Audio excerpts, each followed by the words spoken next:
হযরত আম্মাজান খাদিজাতুল কুবরা রাদিয়াল্লাহু তাআলা আনহার মতো সৌভাগ্য তার হয় নাই।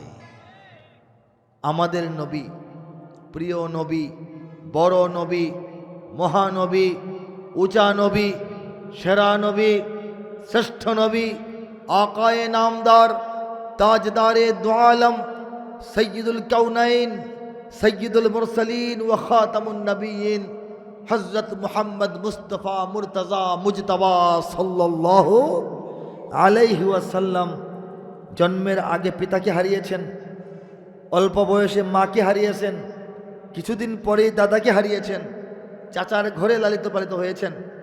এত ভালো, এত ভদ্র, এত অভিজাত, এত সৎ, এত বিনয়ী, এত বিনম্র, এত যোগ্য, এত পারফেক্ট একজন মানুষ ছিলেন আবু তালেব। নবীজি চাচা সামাজিকভাবে এবং মানবিক গুণাবলীতে শ্রেষ্ঠ রকম একটা মানুষ ছিলেন, কিন্তু তিনি নবীজিকে লালন পালন করেছেন, আদর সোহাগ করেছেন, সব করেছেন। কিশোর নবী সাল্লাল্লাহু আলাইহি ওয়াসাল্লামকে কিশোর বয়সে সিরিয়া পর্যন্ত ব্যবসা শেখানোর জন্য সঙ্গে নিয়ে সফর করার চেষ্টা করেছেন।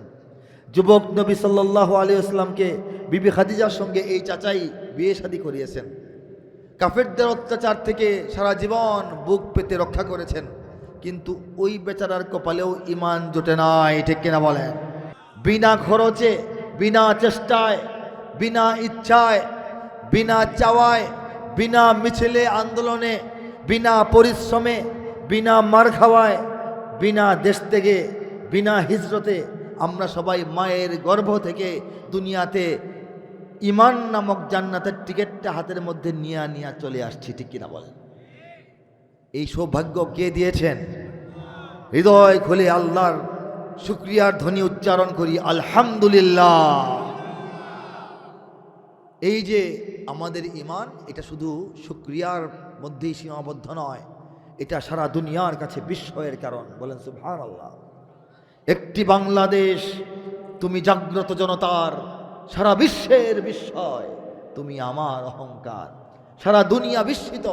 আজকে দিল্লি, আজকে ওয়াশিংটন, আজকে বেইজিং, আজকে তেল আবিব, আজকে টোকিও, আজকে সমস্ত বড় বড় রাজধানীগুলো, তারা বাংলাদেশকে নিয়ে চিন্তা করে।